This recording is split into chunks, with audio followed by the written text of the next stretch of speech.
jour de l'Assemblée. M. Bouchard. Avis vous est par les présentes donné par le sous-signé greffier de la municipalité. Une séance ordinaire se tiendra le lundi 9 décembre à compter de 19h à l'endroit désigné, soit au 15 rue Forgette, Baie-Saint-Paul.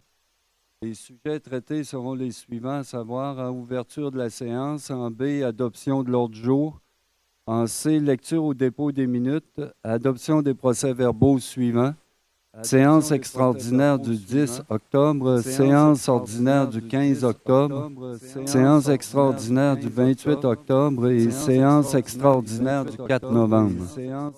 Dans le règlement D, 1. Adoption du règlement numéro R740-2019 autorisant la circulation des motoneiges sur un tronçon du chemin Saint-Ours. En 2, avis de motion et présentation d'un projet de règlement qui portera le numéro R737-2019 concernant l'imposition d'une tarification pour les services des loisirs et de la culture de la ville de Baie-Saint-Paul. Résolution, administration et législation. 1. Dépôt des déclarations des intérêts pécuniaires des élus. En 2, nomination d'un maire suppléant. En 3, adoption du calendrier des séances ordinaires 2020. En 4, entérinement de l'entente avec les pompiers. En 5, pavillon du Saint-Laurent, mandat, services professionnels et architecture. En 6, centre communautaire, renouvellement de l'entente pour l'utilisation des toilettes. En 7, maison mère, travaux locaux de TVCO. En 8, office municipal d'habitation, budget révisé 2019. En 9, programme de la Fédération québécoise des municipalités, conversion des lumières de rue. Dans sécurité publique, en 10, organisme des bassins versants, lettre d'appui, programme de soutien régional aux enjeux de l'eau. 11, adoption du programme d'inspection périodique des risques plus élevés. En 12, adoption du programme sur les visites de prévention, risques faibles.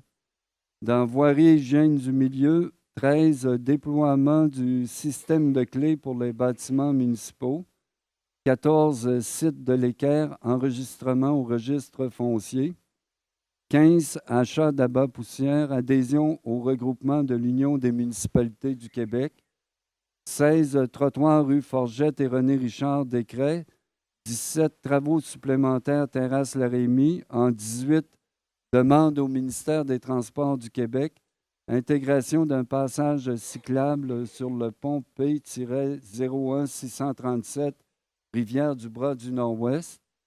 En 19, demande de subvention au programme de soutien régional aux enjeux de l'eau, plan directeur de protection des berges. Et en 20, Ruisseau Saint-Placide. Dans urbanisme et mise en valeur du territoire, 21, programme Rénovation Québec, paiement de la subvention pour le 139 rue Saint-Jean-Baptiste. En 22, demande de permis en zone PIA pour le 300 chemin du Cap-au-Corbeau-Sud. En B, pour le 50 rue Saint-Joseph. Et en C, pour le 155 route 362.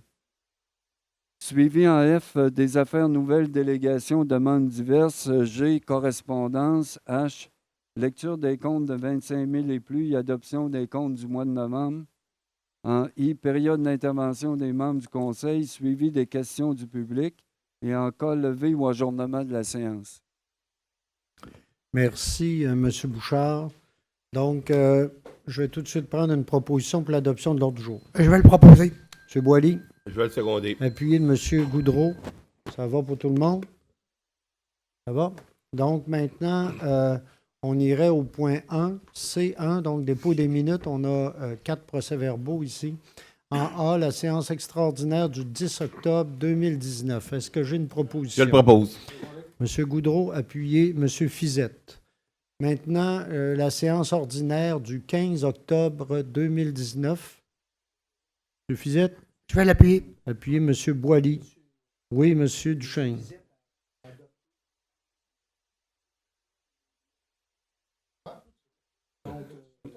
Oui. Ça peut. Oui, OK. On recommence. D'abord, je vais le proposer. Attendez un peu, là. Il y avait Mme Lamy, Luc, et Oui, vous avez raison. Vous avez raison, M. Duchesne. Donc, je vais prendre un autre proposeur. Je vais Bon, proposer. Madame Je vais proposer. Lamy va le proposer, puis c'est appuyé de M. Boily. Exact. C'est beau? Le 15 octobre. La séance d'honneur, M. Fizette. là? Oui, là, vous êtes correct, vous êtes là. OK. Je pense que c'est la seule qui a manqué, en plus. Donc, est-ce que c'est appuyé? J'appuie. M. Duchesne. Maintenant, le procès-verbal donc, de la séance extraordinaire du 28 octobre 2019. Je vais le proposer. Je vais l'appuyer. M. Pilote, appuyé de M. Boily. Maintenant, la séance extraordinaire du 4 novembre. Il y a une proposition. Je vais le proposer. Je vais l'appuyer. M. Goudreau, appuyé de M. Fizette. Non, de M. N'importe quoi, c'est pas grave. M. Boily. Dans l'ordre de la Ça va? présence. OK?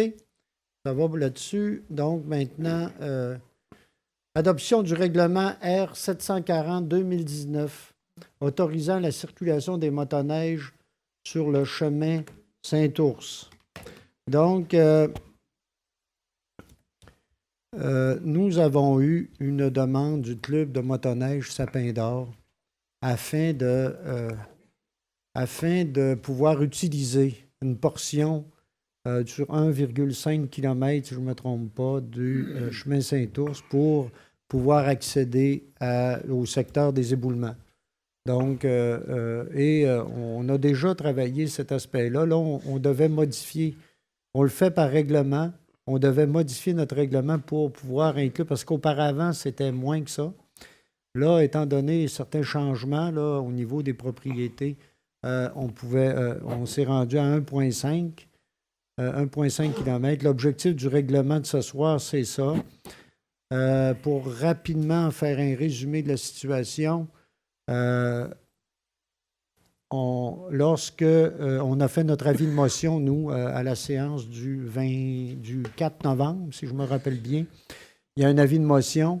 Il y a eu au niveau des médias, ça a été lancé à ce moment-là. Et les gens du secteur nous ont fait valoir, puis vous savez, à chaque année, les gens du secteur, dans ce secteur-là, ont eu des discussions avec nous sur la présence des motoneiges. On a eu des discussions avec eux, ils ont fait valoir leur point de vue là-dessus. Nous, l'objectif ce soir, c'est d'adopter un règlement qui permet la circulation de la motoneige sur 1,5 km sur le chemin Saint-Ours. Là, je vous le dis tout de suite, c'est ça l'objectif. Puis normalement, le conseil tout à l'heure va voter, puis il n'y aura pas de là-dessus. Là, ça va être assez clair par rapport à la position de la Ville. En même temps, moi, j'ai rencontré des gens du secteur qui nous ont fait valoir certaines attentes, certaines demandes. Et qu'on a à l'intérieur du règlement qu'on vient ici rencontrer en bonne partie. Entre autres, la question d'arrêt à certaines entrées là, sur le chemin Saint-Ours pour les motoneiges.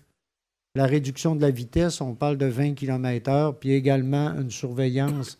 On va communiquer avec la Sûreté du Québec, entre autres, pour une surveillance accrue dans le secteur pour la vitesse.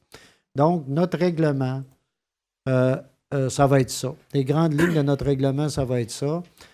C'est si j'ai un proposeur, j'ose espérer, je pense qu'il va y avoir un proposeur et un secondaire par rapport à ça.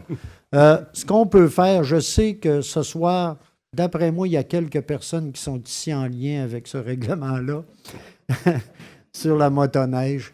Ce qu'on peut faire, puis là, c'est évidemment le conseil qui va me le permettre. Ce qu'on peut faire, c'est que moi, je vais prendre un proposeur secondaire. Normalement, séance publique de conseil, c'est une séance publique, mais c'est au conseil à délibérer. Hein? L'objectif, c'est ça. Puis il y a une période de questions pour le public. Ce que je peux faire ce soir, c'est qu'il y a peut-être certains d'entre vous qui sont venus ici pour s'exprimer sur ce point-là. Ce que je vais faire, je vais prendre une proposition. Je vais également, un appui également à la proposition.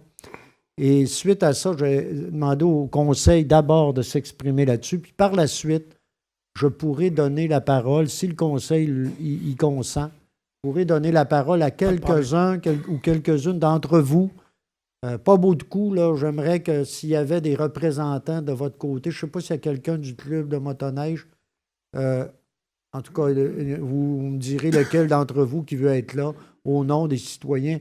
Peut-être 2, 3 là, interventions, je ne prendrai pas plus que ça, étant donné la situation. Puis si jamais il y a quelqu'un du secteur aussi qui veut s'exprimer, écoutez, là, peut-être 3 interventions, là, c'est ce que c'est ce que je suis prêt à faire.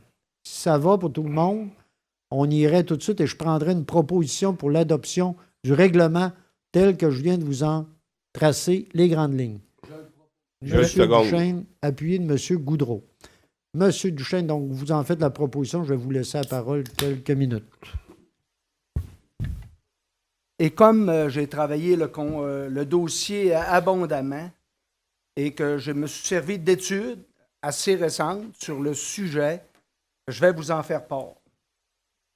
Les retombées économiques pour la motoneige au Québec, 30 millions de dollars minimum. Une étude qui date du CLD de 2012-2013. Une motoneige en 2012, puis là, c'est pas moi qui le dis, là. C'est Mme Sylvie Germain qui a fait l'étude au niveau du CLD. Donc, en 2012-2013, quelqu'un qui séjournait dépensait en moyenne 90 $ par jour. Si je le ramène en période d'aujourd'hui, 2019, là, pour moi, ça équivaut à 150 $ jour en dépenses brutes par chaque motoneigiste quotidiennement. Dans l'étude économique, la motoneige à Baie-Saint-Paul en 2012-2013, c'était 25 emplois de temps complet permanent et 7 emplois de temps partiel. Et encore là, c'est pas moi qui le mentionne. On prévoyait pour 2024 au Québec au complet, près de 3 milliards de dollars. Dans une étude plus récente de 2019 demandée par la ville de Baie-Saint-Paul pour avoir un parcours urbain en motoneige, chose qu'on ne fera pas parce que c'est potentiellement pas faisable, il y avait 200 000 motoneiges d'enregistrés au Québec. Les droits d'accès, 113 000 en 2018. Donc, il y avait 113 000 motoneiges d'enregistrés au Québec. C'est pas rien, là. Ça commence à en faire des gens qui dépensent autour de nous, là. Pour l'entretien des sentiers, juste à Charlevoix, nos 3 clubs, 720 000 $ en dépenses directes et indirectes. Un séjour motoneige en nuitée, c'est 500 $ par séjour en moyenne. Donc, pour Baie-Saint-Paul, la prospérité économique est importante. Dans l'hebdo la date n'est pas marquée, mais peu importe, le gouvernement a octroyé aux 3 clubs de motoneige de Charlevoix, Ouest et Est, la somme de 250 000 $.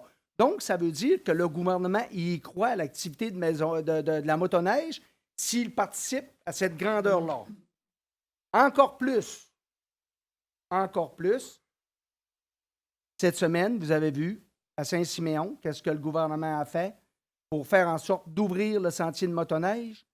Il s'est servi d'une déclaration d'appartenance par laquelle il va permettre aux motoneiges de circuler sur le territoire de Saint-Siméon. Sur la demande des résidents,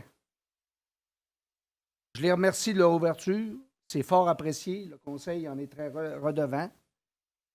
Moi, je pense que la cohabitation ou la fréquentation des usages a bien meilleur goût.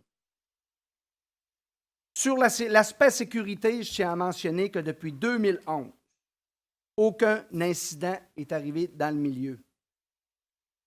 Sur l'activité équestre, je vais mentionner, malheureusement, 3 secteurs où les motoneiges circulent à travers les chevaux, à Pérou-Sud, à Saint-Hilarion et également à Saint-Urbain. Drôle de coïncidence, celui qui nous a cédé le droit de passage à Saint-Ouen possède 3 chevaux. Il a demandé au club de faire en sorte de sécuriser ses chevaux pour permettre qu'on passe à côté de sa maison. Monsieur Lavoie, vous en salue. Le nouveau... Ah, merci, Monsieur Lavoie. Oui, ça vaut une main d'applaudissement.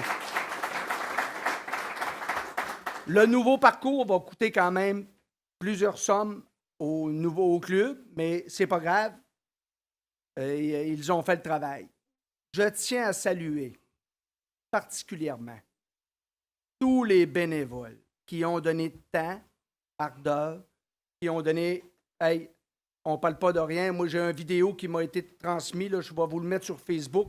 C'est pas croyable ce qu'ils ont pu faire pour être à même de faire la traverse dans le chemin de M. Lavoie. Là. Je vais demander la permission, premièrement, aux gens qui l'ont fait de me permettre de le transmettre, mais c'est incroyable. Comme élus, nous nous devons de soutenir tous les acteurs de notre milieu, surtout au niveau économique. Et j'aimerais mentionner, en dernier lieu, et là, je ne veux pas faire offense à personne. Ce n'est pas un Chinois qui a inventé un motoneige. C'est un Québécois. Et le Québécois, il l'a inventé parce qu'au Québec, on a une saison hivernale qui dure entre 3 et 4 mois. Donc, ça permet aux Québécois et aux Québécoises de profiter de la neige en hiver. Donc, je vous remercie de votre présence. Ça démontre qu'à Baie-Saint-Paul et peut-être aussi dans Charlevoix, on est en accord avec l'activité motoneige. Merci beaucoup de votre présence. Merci, M. Duchesne.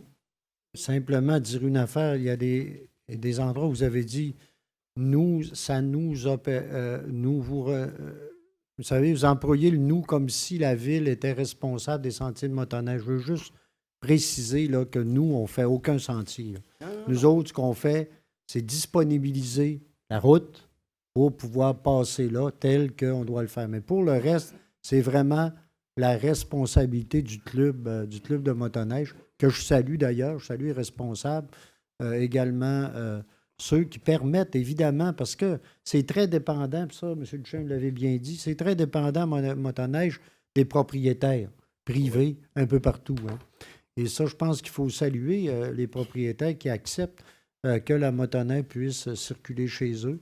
Et je pense que c'est fondamental à travers tout ça. Par contre, nous, je rappelle juste que, comme ville, comme on est sur notre voie de circulation, et on représente l'ensemble des citoyens, il y en a qui, notre objectif, puis M. Duchesne l'a dit aussi, c'est de favoriser la meilleure cohabitation possible. Le règlement qu'on fait ce soir, de toute façon, le Conseil pouvait l'adopter sans que les citoyens là-bas, même si les citoyens là-bas nous faisaient des grandes... ou encore que le club de motoneige, où les citoyens nous disent soient contre, nous, c'est notre route, puis on a la légitimité de pouvoir le faire. Sauf qu'il était important pour nous de pouvoir rencontrer ces gens-là, puis de voir comment on fait pour s'assurer que ça se fasse de la meilleure façon possible, cette cohabitation-là. C'est ça l'objectif qu'on veut rencontrer. Puis moi, je suis bien content d'avoir pu parler à ces gens-là, de voir leur réaction. Hein? Je pense que Gaston les a remerciés tout à l'heure, mais aussi de saluer l'ouverture du club aussi par rapport à différents aspects là, qu'on leur a présentés. Donc voilà, en gros. Je ne sais pas si au niveau de la table, il y a d'autres personnes qui veulent s'exprimer. Oui. Ah, ben, Ouais. si vous Moi, je suis aimez prête. mieux. De toute façon, on va Oui. voter. Là. Oui. Y a-t-il une demande de vote? Non. Non, je ne l'ai Pas pas encore. fait. Je ne l'ai pas demandé encore Non, le mais vote. vous nous donnez On la verra permission de... quand ça va OK, être le temps. OK. Mais Il n'y a pas de demande de vote. non, mais je Non. voulais que les membres du Conseil s'expriment d'abord. D'accord. Après ça, on ira avec quelques personnes dans ça. Alors, jusqu'à maintenant, depuis 2011, moi je suis là depuis 2011, à chaque fois que cette résolution-là est parvenue devant nous, j'ai toujours voté contre. Vous verrez tantôt, vous gardez un petit suspense, comment je vais voter.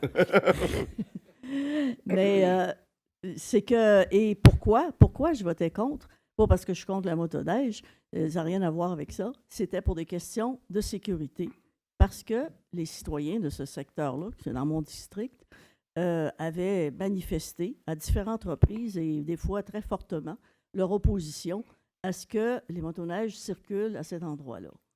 Et moi, j'ai toujours trouvé que le long d'une route, c'était difficile. Là, les citoyens du secteur ont bougé là, depuis 10 ans, ça fait 10 ans. On fait une offre de compromis qui est reflétée dans la proposition qui est sur la table ce soir. Qui est d'abord, il y a la distance, 1,5. Il y a aussi des arrêts à chaque entrée, c'est bien ça. Et aussi, il y a la vitesse réduite. Réduite, prescrite, mettons ça comme ça, à 20 km. Dans ces conditions-là, eux jugeaient que c'était satisfaisant pour la sécurité à la fois des personnes, parce qu'il n'y a pas juste des chevaux qui fréquentent cet endroit-là, il y a surtout des personnes qui se rendent à ces endroits-là. Et il y a quand même des commerces importants où il y a un bon nombre de chevaux. Donc, ça veut dire un bon nombre de personnes et d'enfants et tout ça. Donc, ça, c'était les conditions de sécurité, c'était les conditions minimales. Dans la mesure où ça, c'est respecté et puis que les citoyens du secteur font cette ouverture-là, je pense que ce qui est sur la table est intéressant pour tout le monde. Parce que moi, c'était mon souci, c'est la sécurité des gens qu'il faut assurer avant toute autre chose. Même si, comme M. Duchesne le disait, il n'y a pas eu d'accident depuis 10 ans. On ne sait pas s'il a failli en avoir, mais il reste que ça représentait et ça représente tout de même un risque le long d'une route publique. Alors voilà. Merci, M. le maire. Merci. D'autres commentaires, ça va? Va. M. Fizette? D'entrée de jeu, je dois dire que je ne suis pas très skidoo. J'irais même plus loin en disant que j'ai des préjugés défavorables envers le skidoo. Ça tient d'une mauvaise expérience dans ma jeune vie d'adulte. Alors, je n'ai jamais trouvé plaisir par la suite. Et je n'ai jamais vraiment aussi compris le plaisir que les conducteurs de skidoo pouvaient aller chercher là-dedans. Mais il y en a, c'est sûr. Alors, comme je ne suis pas ici pour faire valoir mes préjugés, je suis ici pour faire valoir les intérêts des citoyens. Alors, me suis donc documenté. Je me suis dit, qu'est-ce qui peut déranger finalement cette histoire de skidoo-là? Il y a la question du bruit, la question de la sécurité, la question des chevaux également, la question de l'environnement. Alors, au bruit, l'échelle d'intensité des sons qui accusent un impact à l'oreille se situe entre 80 et 85 décibels. Ça se mesure en décibels. Le bruit dans une vie quotidienne sont compris entre 30 et 90 décibels. Alors, provenant de la vie professionnelle ou de certains hobbies comme la musique. Lorsqu'on conduit d'une façon responsable, le skidoo peut, à une distance de 50 pieds, produire 68 à 73 décibels. Alors, lorsque le motoneige passe à 200 pieds, on parle de 29 à 35 décibels. Alors, l'exemple des bruits donné par l'Association internationale des fabricants de motoneige parle de 65 décibels, qui est le niveau de bruit d'une voiture roulant à 60 km à 20 mètres d'une résidence. Alors, donc, dire que le skidoo est moins bruyant que la voiture. Pas partant. En plus, selon le gouvernement du Québec, 70 décibels pour une rue animée, aspirateur, qui vont incommoder pendant les appels téléphoniques. Alors, donc, le skidoo ne peut pas déranger quelqu'un qui est au téléphone en ces distances-là. Au niveau de l'impact économique, M. Duchesne en a fait état tantôt.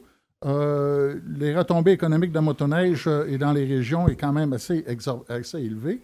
L'éco-sentier, qui est un programme de mise au point par des spécialistes en environnement et en concertation avec l'industrie de la motoneige, les utilisateurs de sentiers et les organismes communautaires, parle d'une pratique qui contribue à l'attractivité touristique, qui contribue aussi au maintien d'emplois, qui contribue au développement de certaines entreprises, certains services, et par la Fédération, contribue à la recherche pour tenter de diminuer l'impact du skidoo dans notre environnement, que ce soit auprès des humains comme auprès de l'environnement, ce qui est encore positif. Le sentier équestre, maintenant, là-dessus, dans le compromis qui était accepté, je ne suis pas vraiment en accord avec ça, parce que, pour moi, c'est le cavalier qui doit contrôler son cheval et non le skidoo qui doit contrôler en conséquence du cavalier qui est sur un cheval. Selon le guide d'aménagement et d'entretien des sentiers équestres Cheval Québec, il y a certaines précautions à prendre, puis ça, c'est en collaboration avec différents ministères, Parcs et Parcs aussi, ministère des Parcs et des Transports, la mobilité durable, ainsi de suite. Alors, il faut préparer les approches. Donc, le cavalier, le propriétaire du cheval, doit préparer les approches. Ça prend même un permis en bout de course pour traverser les chemins, que ce soit de la ville, de la municipalité ou encore du Transport Québec. Donc, mais ça, on ne va pas jusque-là, soit dit en passant. Le conducteur des chevaux et cavaliers doivent respecter les règles de circulation et de signalisation prévues au Code de sécurité, alors, et non pas le skidoo qui doit suivre les règles de circulation du cheval. On s'entend bien, c'est pas ça qui est dit là, okay, dans les résultats de la recherche que j'en ai fait. Motoneige et environnement, il est reconnu que les modèles de motoneige plus récents consomment moins d'essence, émettent moins de gaz à effet de serre et de polluants atmosphériques. Alors, Éco-Sentier dit même qu'il y a un programme de mise au point pour les spécialistes en environnement, en concertation avec l'industrie motoneige, je le mentionnais tantôt, une concertation dotée d'exigences normatives et de pratiques respectueuses de l'environnement, ainsi de suite. Alors, moi, devant tout ça, OK, j'ai remis mes préjugés en question et puis je vais voter en faveur de ce règlement-là. Merci, M. Fizette. Donc, si je n'ai pas d'autres personnes qui veulent s'exprimer là-dessus, donc, que je l'avais dit, je vais laisser quelques-uns. S'il y a quelqu'un qui peut-être M. Tremblay. Non, il n'a pas eu. On va voter après. Ma suggestion, c'est de voter après. Oui, M. Tremblay, allez-y. Au micro. Est-ce que vous passez à la TV, vous, là? Alors, on va longer le 1,5 du bord gauche, OK? À ce moment-là, avant, l'an passé, ou il y a 2 ans, on traversait un petit peu, puis on longeait l'écurie, OK? Puis le paddock. Maintenant, on va traverser de l'autre bord. On est de l'autre bord, face à la maison privée, qui est proche du chemin. Je demanderais à ses propriétaires de faire parquer les chars face au chemin. Pas de reculons. C'est logique. On peut pas. Parce que de reculons, c'est plus dangereux que qu'on frappe une motoneige. Oui? Ça, c'est un de mes points.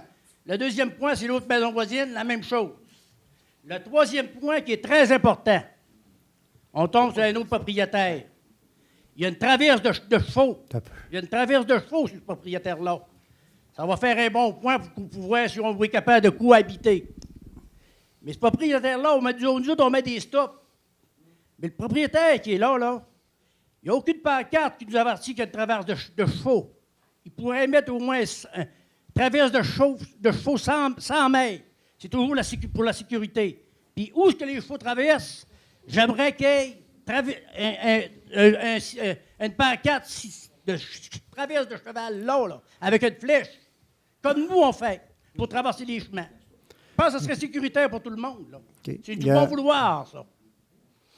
M. Tremblay, ça, je pense, cette responsabilité, nous, on peut s'occuper avec... Attendez, là, je veux juste vous répondre à votre point. Vous amenez un point, là, par rapport aux gens qui sont là-bas. Puis effectivement, on en a parlé au conseil qu'il n'y avait pas d'indication de traverse de chevaux. S'il y en a, puis on envoie ailleurs. Ça, c'est notre responsabilité. Nous, on va communiquer avec les gens en question pour s'occuper de ça. OK? Bon, ben, ça, là, ce que je peux vous répondre ce soir, là, c'est que nous, on l'a pris en note. On va communiquer avec ces gens pour s'assurer aussi que les traverses de chevaux sont bien indiquées. C'est noté, M. Tremblay, OK? C'est beau? Non. Non, là, autre commentaire? J'ai pas d'autres commentaires. Il y a un monsieur qui lève la bras. Ben, venez-vous-en au micro, monsieur. Bonjour. Oui. Marc-André Gilbert, administrateur au niveau du club Sapin d'Or. Je me suis occupé de beaucoup de signalisation au sein du club. Je travaille au sein du club. Oui. À pratiquement toutes les nuits pour l'entretien des sentiers et ainsi de suite. Oui. Oui, je sais, il y a déjà un mandat qui a été adapté à une limite de vitesse qui a déjà été établie à 20 km/h. Oui.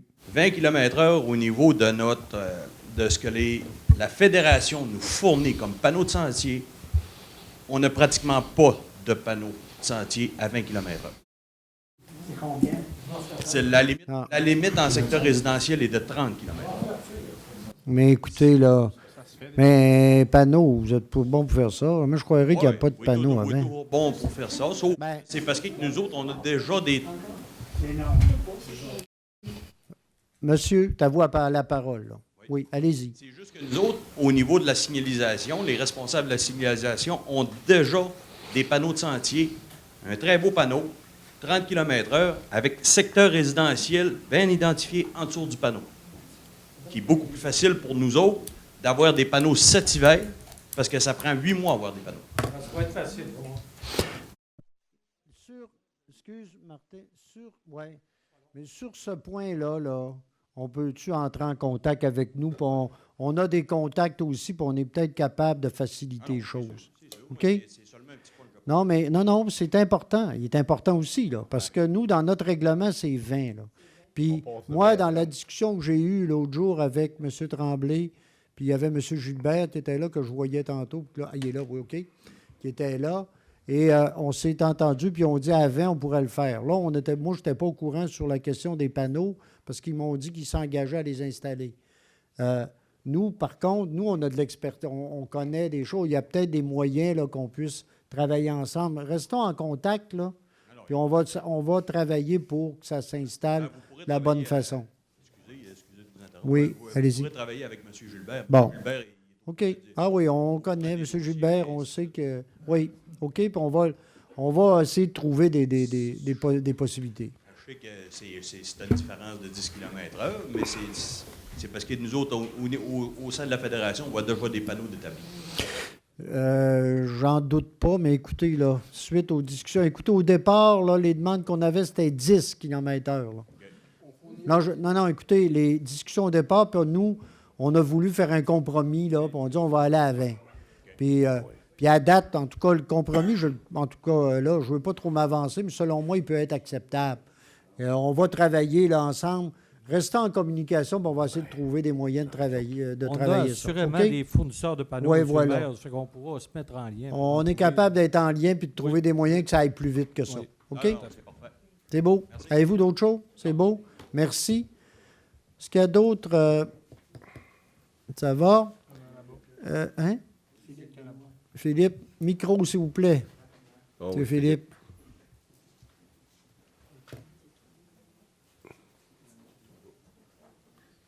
Alors, bonjour. Mon nom, c'est Philippe Benoît. Je suis propriétaire directeur de l'entreprise à côté ici, Aventure Laurentienne. On fait des activités de motoneige depuis 8 ans maintenant. Notre spécialité, c'est les cours et les initiations pour introduire de façon sécuritaire les gens qui n'en ont jamais fait, donc leur donner une bonne première impression sur la motoneige. Je vais juste prendre une minute pour remarquer un peu, ce dossier-là m'a fait réaliser quelque chose à propos de notre industrie touristique ici dans l'ouest de Charlevoix puis à Baie-Saint-Paul. Quand j'ai fait mes études de marché en 2012, à peu près les mêmes années qu'on a des données, il disait que 42 de l'économie de l'ouest de Charlevoix, c'était lié au tourisme. Donc, ça a peut-être changé depuis, mais on s'entend, ça doit ressembler à ça aujourd'hui. C'est un très gros morceau, puis il y en a même qui disent que c'est peut-être un peu trop. C'est une industrie qui est saisonnière puis qui peut être variable et tout. Ce que je voulais juste faire remarquer, c'est qu'on est vraiment chanceux ici à Baie-Saint-Paul parce que notre industrie touristique, elle est extrêmement diversifiée. OK? Ça va du symposium d'art contemporain à la motoneige, du kayak à la randonnée pédestre, des événements. C'est vraiment diversifié. Puis là-dedans, la motoneige est quand même important, mais c'est juste une partie de toute cette industrie-là. Ouais. Alors que beaucoup d'autres villages dans notre situation sont pris plus avec une industrie monotouristique. Un méga festival à tout casser, là, 100 000 personnes, puis plus rien le restant du temps, ou juste la motoneige ou juste le ski. Puis la motoneige, ben, dans le fond, ça s'inscrit dans cette diversité-là. Nous, qu'est-ce qu'on a dans le fond ici dans l'ouest de Charlevoix et à Baie-Saint-Paul? On a essentiellement 2 sentiers, le 3 et le 378. C'est pas beaucoup de sentiers, mais ils sont très beaux. Donc la qualité des sentiers, la qualité de l'expérience motoneige ici, elle est supérieure à ailleurs, à beaucoup d'autres endroits au Québec. Donc, c'est juste 2 sentiers, puis je pense qu'on est tous ici, on veut les garder. Ça fait une belle boucle, puis cette boucle-là, c'est un très beau produit motoneige aussi. Merci à tout le monde qui a travaillé sur ça. Merci, Monsieur Benoît. Simplement saluer, je sais, et c'est un bel exemple au niveau du développement économique responsable aussi. Je connais votre entreprise, je sais que c'est une entreprise intéressante et je pense qu'il travaille de façon intéressante aussi. Donc, c'est un bel exemple là, des possibilités que ça ouvre aussi. Puis effectivement, c'est important de parler de la diversité, puis aussi de parler de la diversité de l'occupation du territoire. Notre territoire il est occupé de toutes sortes de manières sur l'ensemble.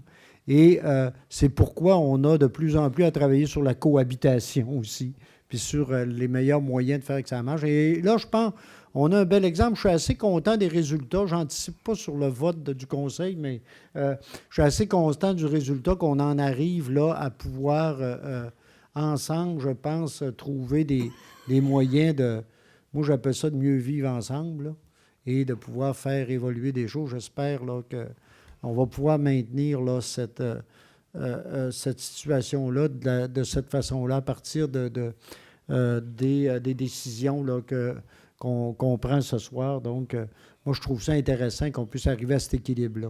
Donc, là, je reviens au Conseil. J'avais dit 3 interventions, j'en ai eu 3. Et là, je vais demander, j'ai une proposition appuyée. Est-ce qu'il y a une demande de vote? Non. Donc, le règlement est considéré adopté à l'unanimité. Voilà. Merci.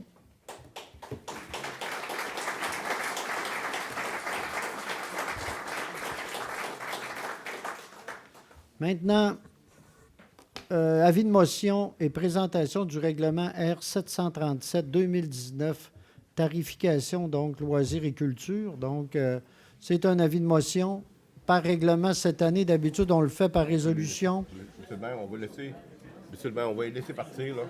Ah non, ils partent. Mais, excusez,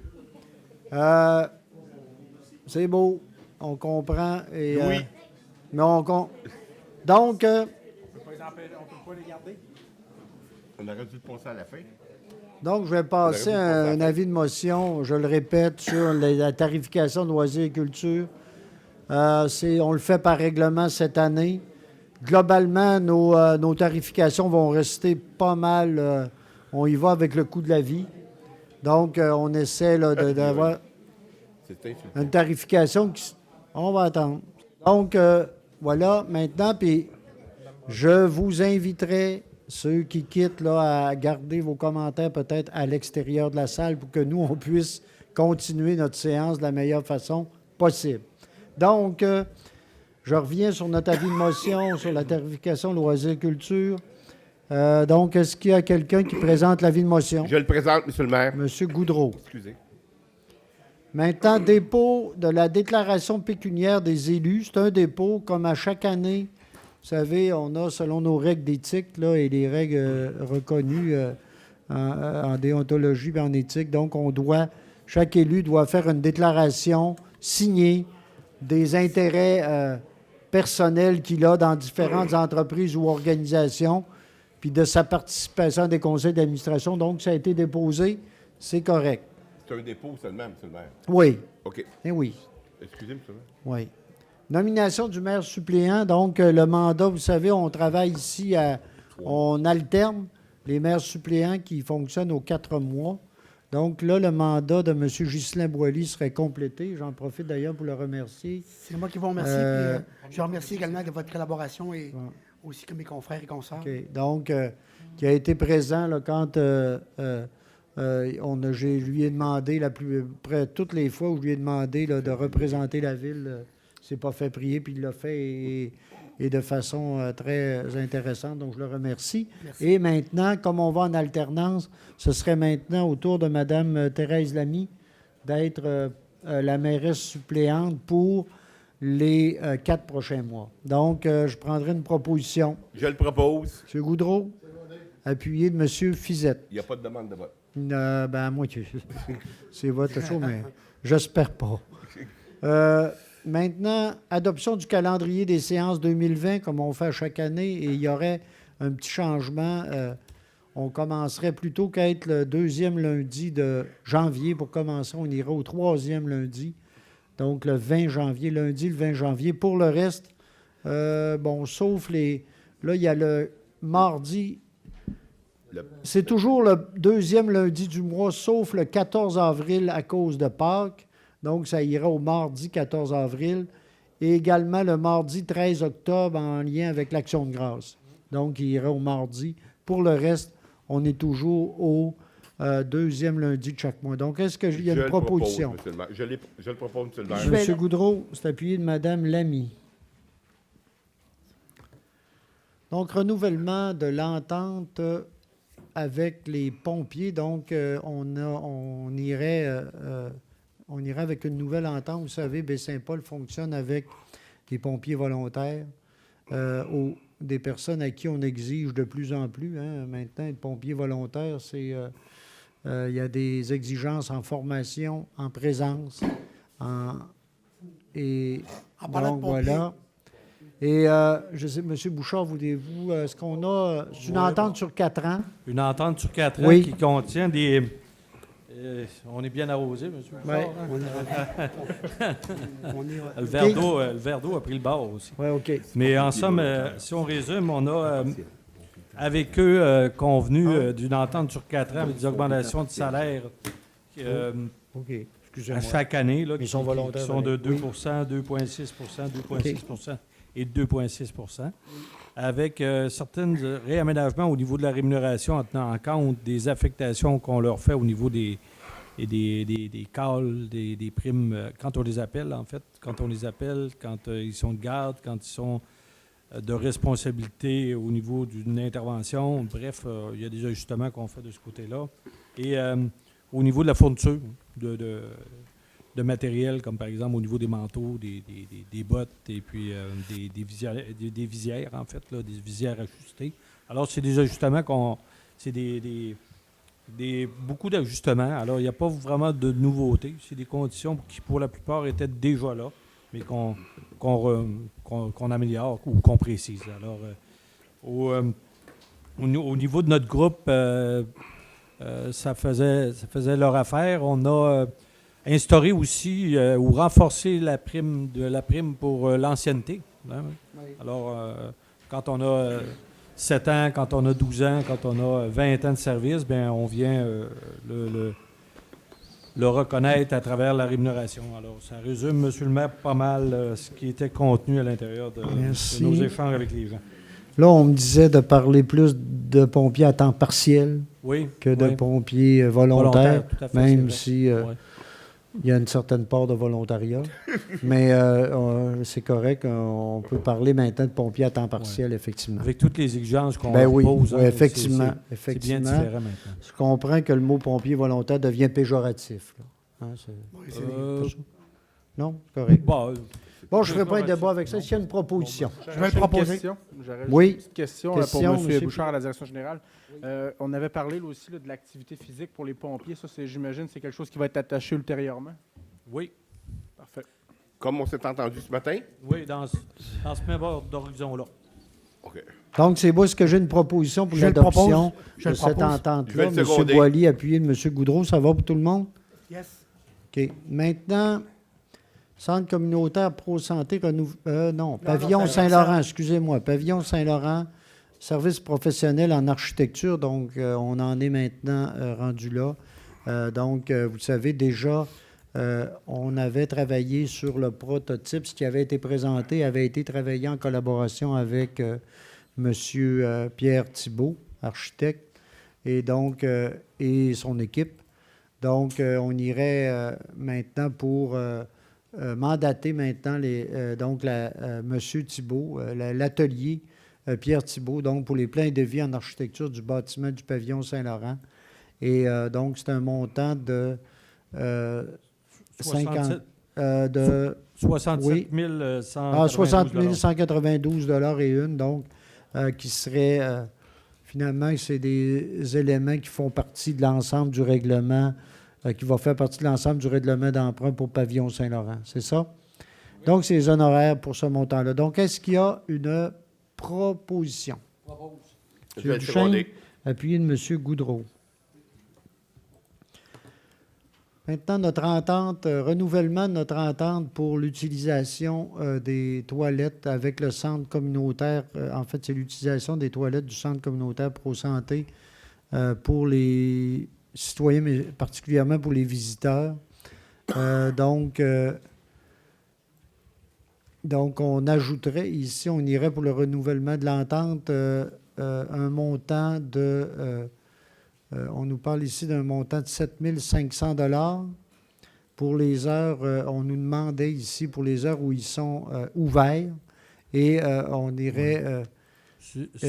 en fait, le total... 20 500 c'est 20 000... oui. Oui, OK, j'y arrive. Le montant total, c'est de 20 500 $ et il y aurait l'application d'un 2 % pour les années subséquentes.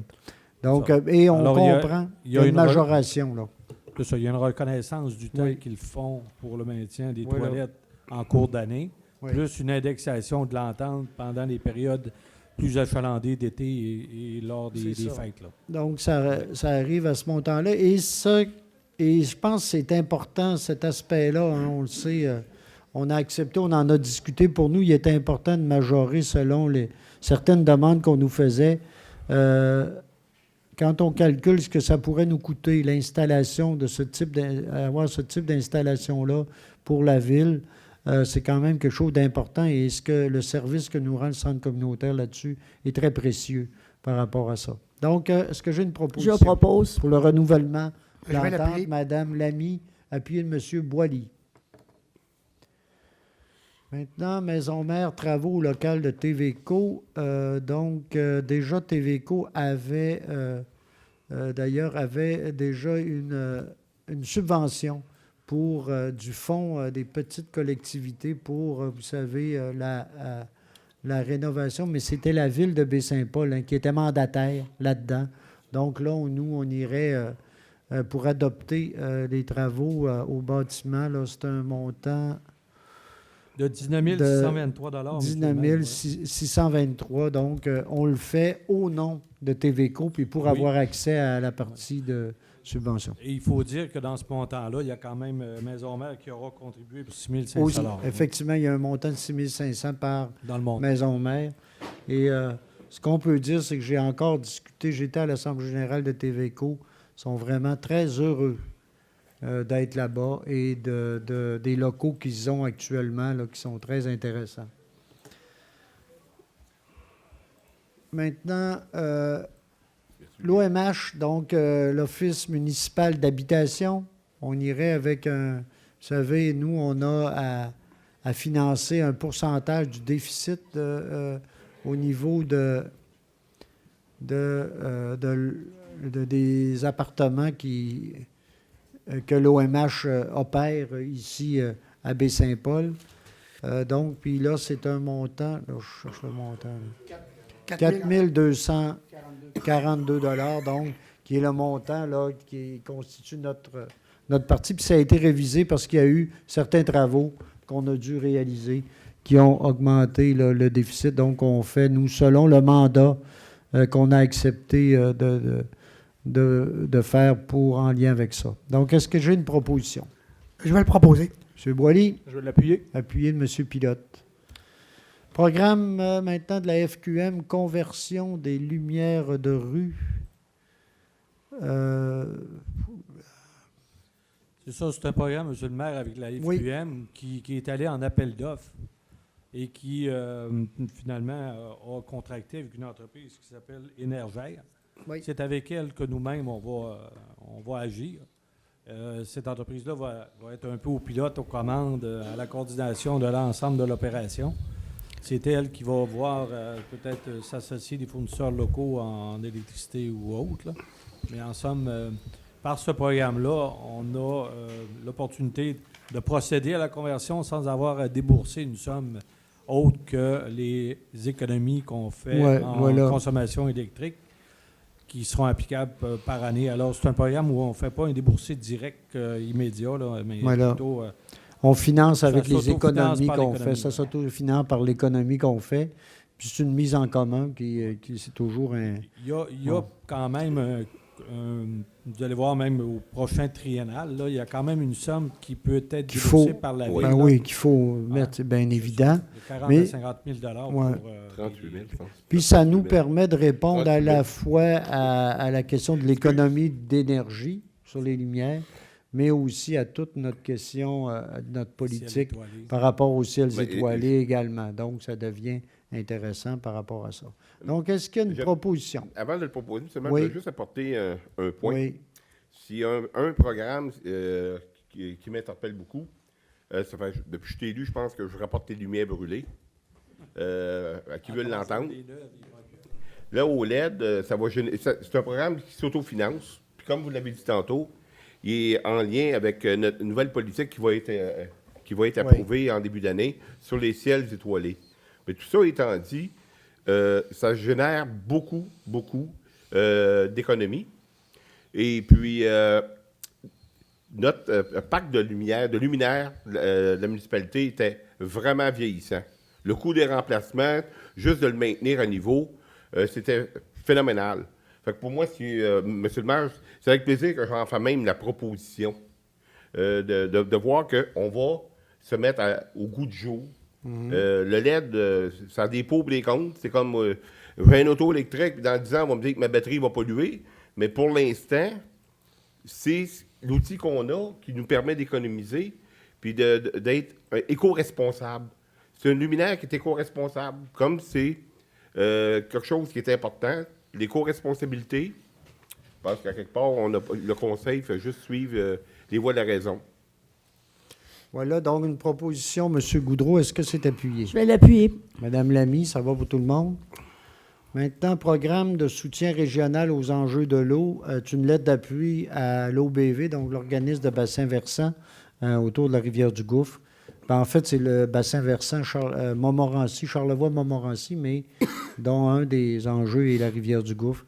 Et là, on viendrait ici. Ça fait quelques années que l'OBV collabore avec la ville de Baie-Saint-Paul en lien, entre autres, avec les événements climatiques, avec les enjeux de tout ce qui est au niveau des différents événements naturels qu'on a et comment on peut mieux l'analyser, puis à partir de là, mieux prévoir ce qui peut arriver, puis mieux s'outiller pour y répondre quand c'est possible. Donc, l'OBV est un partenaire important et là, ils iraient avec une demande auprès d'un programme là, qui permettrait de mieux connaître encore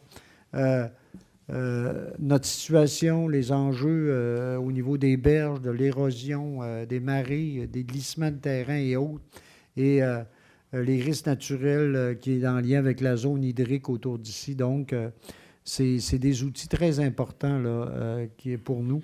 Donc, l'OBV, on viendrait appuyer là, leur demande auprès du PSREE dans le cadre de ce programme-là. Déjà, nous, la Ville, on va participer, mais ça nous permettrait là, d'aller avoir encore plus d'informations là-dessus, puis pouvoir la diffuser aussi. Donc, est-ce qu'il y a une proposition? Je vais la proposer. M. Boily, appuyé de M. Goudreau. Maintenant,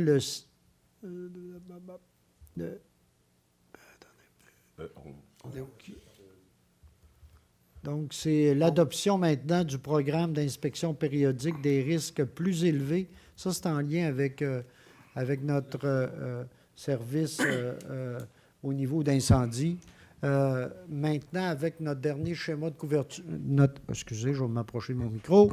Maintenant, avec notre dernier schéma de couverture de risque, on sait maintenant, et ça va aussi dans les demandes qu'on a un peu partout, c'est de mieux documenter les événements, de mieux connaître nos risques en incendie et de mieux les documenter également. Donc, c'est ce qu'on a déjà entrepris. On a des objectifs à rencontrer. Du côté des risques plus élevés, c'est notre préventionniste qui a fait une liste des risques élevés qui est déjà prévue selon des critères qui sont rencontrés, avec lesquels il y a des visites qui sont faites. Et il y a également un plan d'intervention qui est à chaque fois monté avec eux. Donc, on vient ici là, adopter, en fait, le programme d'inspection périodique des risques élevés tel que monté par notre service d'incendie. Donc, est-ce qu'il y a une proposition là-dessus? Je vais le proposer. M. Fizette, appuyé de M. Pilote. C'est beau? Correct. Maintenant, même chose pour les programmes sur les visites de prévention pour les risques faibles. En fait, si on fait différent, les risques élevés, c'est les endroits, par exemple, où il y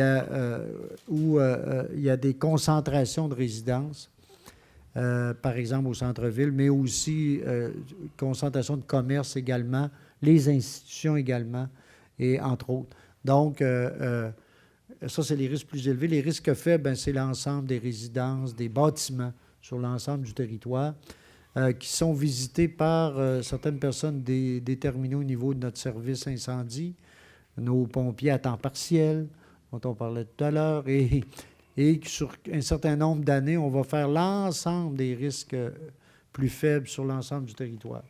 Donc, et pour ça, on a monté également un programme qui viendrait être adopté ici. Chaque municipalité également va le faire dans la MRC. Donc, est-ce qu'il y a une proposition? Je vais le proposer. Je vais l'appuyer. M. Goudreau, appuyé de M. Boily. Monsieur le maire, est-ce que vous Oui, permettez? allez-y, Mme Lamy. Dans le tableau qui nous est fourni, juste question d'information pour les risques élevés, parce qu'ils l'ont fait par municipalité. Alors, Baie-Saint-Paul en compte 87 de très élevés, le risque élevé 168, le risque moyen 445, puis de résidentiel 136, pour un total de 836. C'est nettement dans toutes les municipalités là, de la MRC de Charlevoix. Évidemment, c'est assez normal qu'on arrive à ce total-là. Par comparaison, Petite-Rivière, par exemple, en a 272 au total. Alors, ça s'explique évidemment par le fait que Baie-Saint-Paul, entre autres, est une ville-centre où il y a évidemment des bâtiments qui présentent des risques élevés, entre autres. Puis aussi, la population. Hein, il y a beaucoup plus d'édifices commerciaux et résidentiels. Simplement pour vous expliquer un petit peu comment on arrive à formuler ce genre de choses et ce que ça représente pour chacune des villes de notre territoire. Oui, c'est important de souligner. Merci, Mme Lamy. Donc, maintenant, système de clés pour les bâtiments municipaux, décret. Donc, depuis déjà un petit bout de temps, là, nous, on a commencé ici à l'Hôtel de Ville, on a modifié bien des choses, puis on a changé notre système de... Quand on parle de système de clés, c'est en fait, c'est le système de serrure aussi, d'accès également, modernisé. On y va avec, évidemment, au niveau... Il y a beaucoup de choses qui sont électroniques là-dedans. Et donc, et là, on a commencé à l'Hôtel de Ville. On n'a pas complété encore, mais on veut faire l'ensemble de nos équipements avec ces nouveaux systèmes-là, dont, entre autres, nos stations de pompage qu'on est à rénover, là, et qui est important qu'on puisse, afin qu'on puisse avoir un contrôle adéquat. Même chose pour l'ensemble de nos bâtiments. Ça comprend le système, la quincaillerie, mais aussi un des peu fois tout. le remplacement de porte. Aussi, ah oui, bon, il y a même des oui, portes, là, qui il faut font- que ça fitte, il faut qu'on ait des portes, que le système puisse marcher. Et donc cette intervention-là, c'est un montant de 45 000 que ça nous coûte. Donc, 15 000 par année. Donc, réparti sur 3 ans, ça donne 15 000 par année pour réaliser l'ensemble de cette intervention-là. Donc, est-ce que j'ai une proposition là-dessus? On vote ce soir, Monsieur c'est la Goudreau. deuxième phase. Oui. C'est l'ensemble. C'est l'ensemble. Je vais le seconder. Proposé M. Duchesne, appuyé M. Non, je Goudreau. vais le seconder, mais... Ça va? Ça va pour tout le monde? La phase 1, c'était l'Hôtel de Ville. Oui. Ça va? Oui, ça va. Moi, ça va, là. Bon, OK. C'est beau. OK, maintenant, donc, site de l'Équerre, enregistrement au registre foncier. Y a-tu quelqu'un qui, rapidement, là, m'explique la situation? Rapidement, il y a eu des changements réglementaires qui font que maintenant, des sites qui ont un passif de contamination doivent être déclarés. Pour être capable de les cataloguer, il faut avoir un lot spécifique pour eux. C'est le cas pour l'ancien site de l'Équerre. C'est qui était l'ancien site pour les vieux de la vieille, là, c'était l'ancien dépotoir de la ville de Baie-Saint-Paul. Là, on parle de à l'Équerre, là, vous savez, où il y a une chaude de sable, bien autres, là. Puis écoutez. Sans compter aussi, on aura on doit le déterminer. On aura des travaux à faire pour oui. régulariser, la situation. conformer lieu de dépôt. Alors, Oui. quand on va se présenter pour une demande de CA, ben, on soit capable de le traiter de façon distincte que d'avoir quelque chose d'imbriqué dans un site d'enfouissement. là. Puis c'est important de le faire parce que ce terrain-là, on s'en sert actuellement pour différentes interventions pour la ville de Baie-Saint-Paul depuis un bon bout de temps, puis on veut continuer de le faire également. Donc, ça va. Est-ce qu'il y a une proposition là-dessus? Je vais le proposer. M. Boilly, c'est appuyé? Je vais l'appuyer en Oui, allez-y, M. Duchesne. sous-tend également que le site de Saint-Placide va suivre également. Non, parce que lui, Non. il l'était déjà. Là. Il est- Le site de Saint-Placide a déjà tout un protocole, toute une procédure. Là. C'est quand même un site qui date depuis plus longtemps. Là, Ben oui. celui de Celui de l'Équerre, là, il date de pas d'hier. Là. Et ça nous est apparu tout à coup. Là. Oui. Parce qu'on ne croyait pas, nous, qu'on serait obligé d'aller dans ce sens-là, mais c'est les nouvelles règles. C'est beau? Maintenant, achat d'abat-poussière, adhésion au regroupement de l'UMQ. Donc, comme on fait à chaque année, l'idée étant d'aller en achat commun pour pouvoir obtenir des meilleurs prix, bien sûr. Donc, est-ce qu'il y a une proposition pour donner le Je vais le mandat? proposer. M. Pilote? Oui. Appuyé Je vais le seconder. de M. Goudreau. Trottoir rue Forgette et René Richard. Donc, on parle ici, vous savez, suite aux travaux qui ont été faits à l'intersection de Forgette-René Richard ici. Vous savez, travaux d'installation, de remplacement hein, des lumières qui étaient déjà installées là-bas.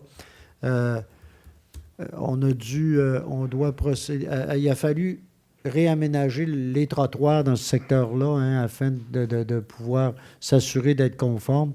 Et il y aurait un coût là, additionnel de 9 000 là, qu'on viendrait ajouter à ce qui a déjà été dépensé à ce niveau-là. Donc, il y aurait un supplément de 9 000 Donc, est-ce qu'il y a une proposition? Propose. M. Duchesne, Je vais le seconder. appuyé de M. Goudreau. Juste une petite, Oui, M. Pilote, allez-y. Monsieur Bouchard, là, je crois vraiment là, que c'est vraiment la dernière fois qu'il y a des travaux là, à cette intersection-là. Par la suite, on va pouvoir dire que c'est chose du passé. Oui. Parfait. Ils sont réalisés, les travaux, je pense que là, Les lumières ils sont complétés. fonctionnent. Ils sont complétés.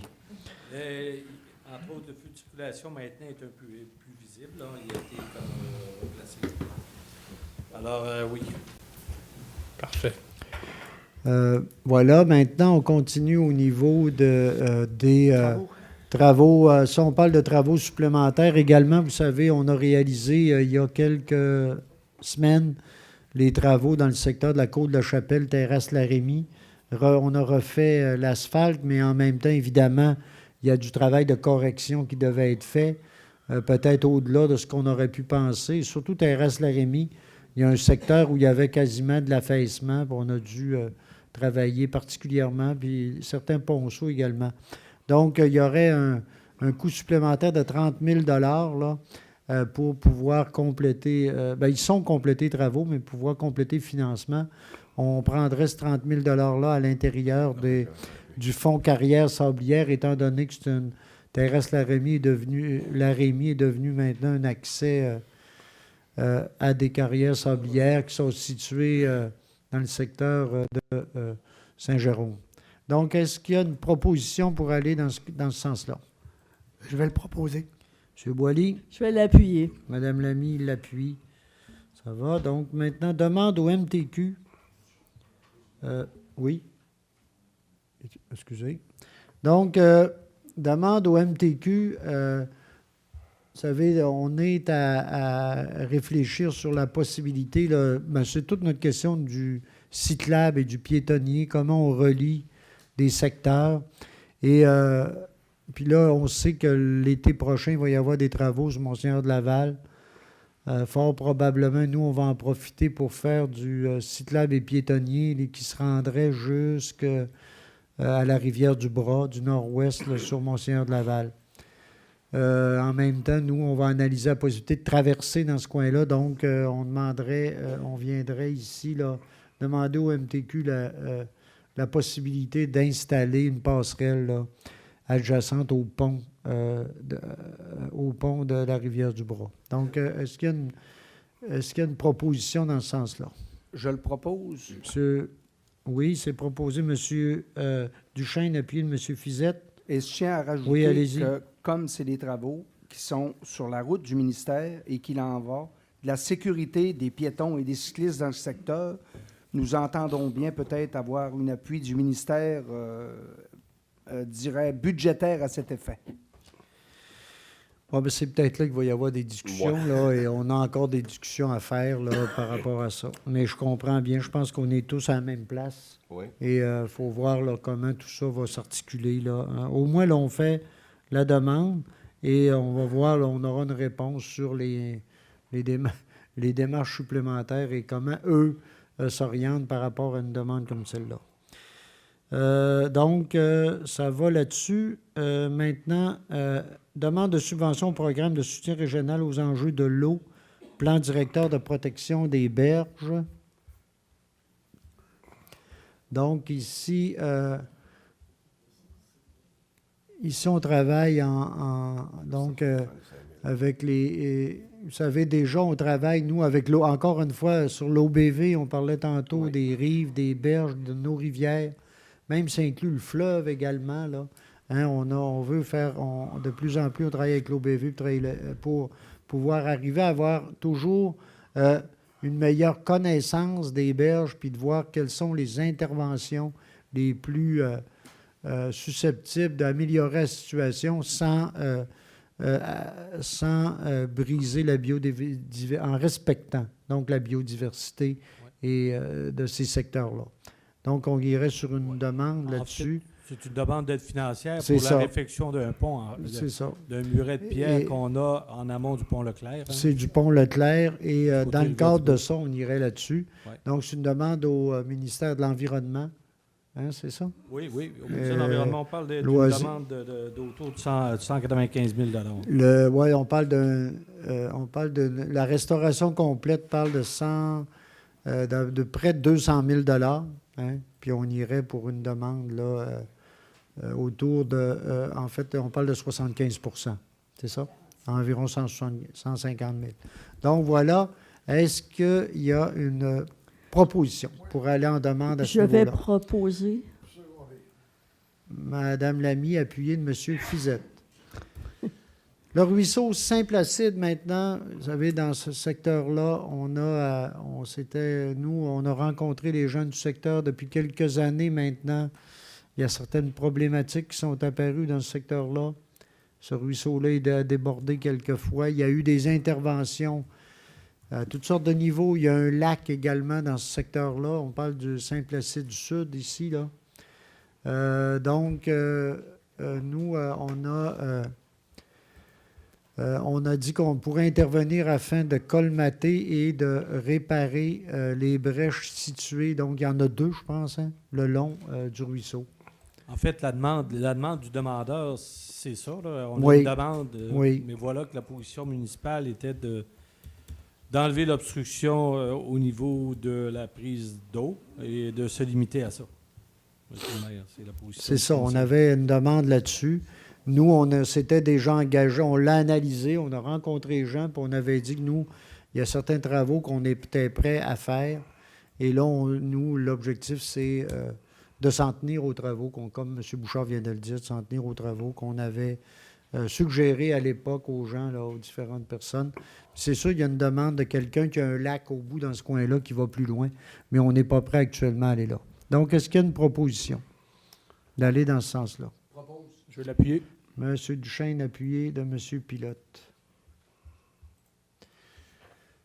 Donc, maintenant, programme Rénovation Québec, on a une subvention, vous savez, on a une subvention ici pour le 139 rue Saint-Jean-Baptiste à Baie-Saint-Paul. Donc, les travaux qui ont été effectués, c'est de retirer le crépi sur 3 murs extérieurs, conserver les chambranles des portes et fenêtres, isoler, en tout cas les combles, isoler la solive de rive, poser un paraire, du lattage, poser aussi de revêtements extérieurs en bois, réinstaller les chambranles de portes et de fenêtres. Donc, tout est conforme ça a été jugé conforme, donc on irait ici pour le versement de la subvention qui serait de 12 500 $. On voit ici, c'est des très beaux travaux.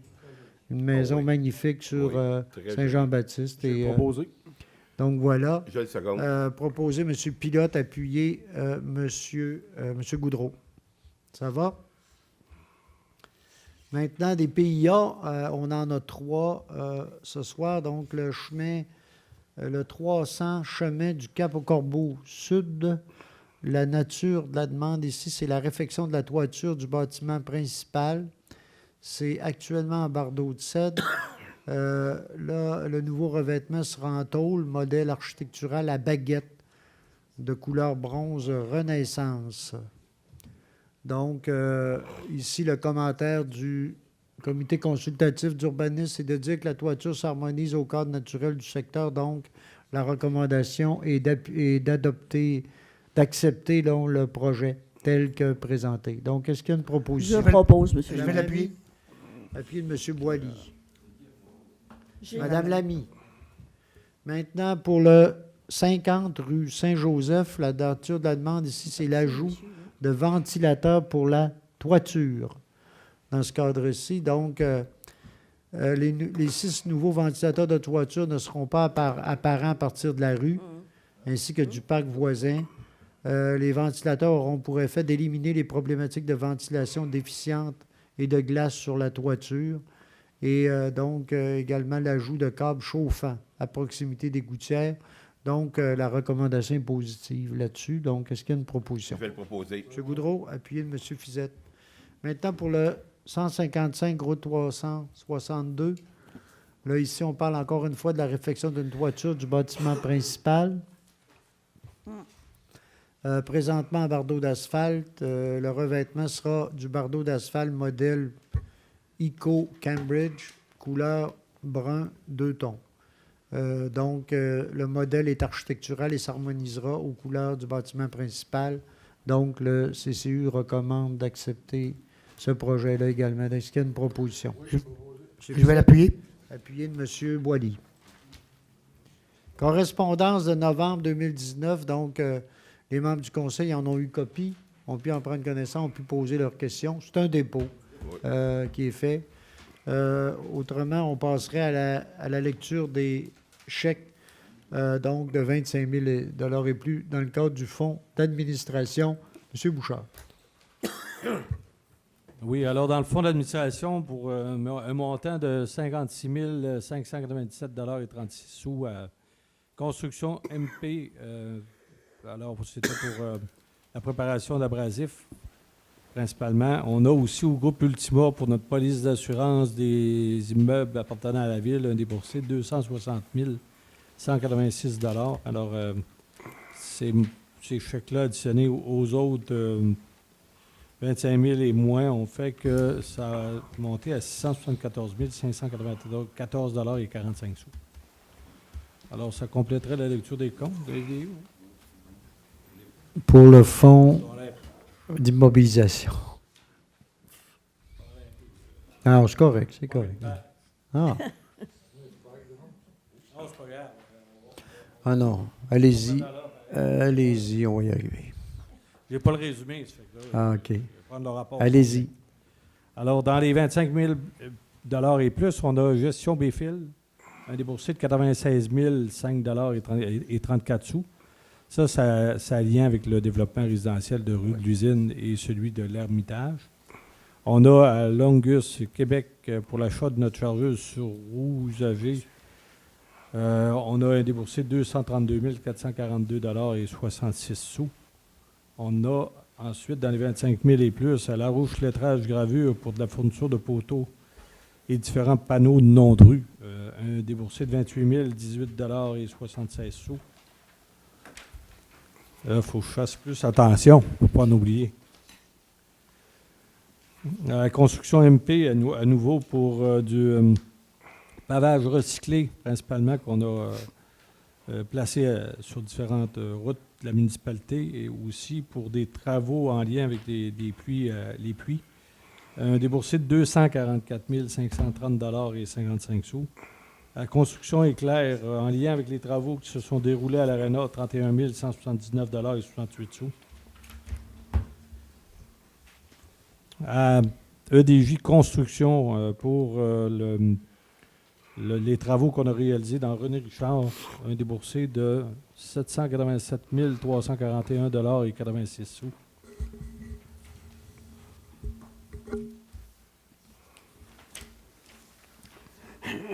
Alors, tout ça, non, il en reste un, je pense.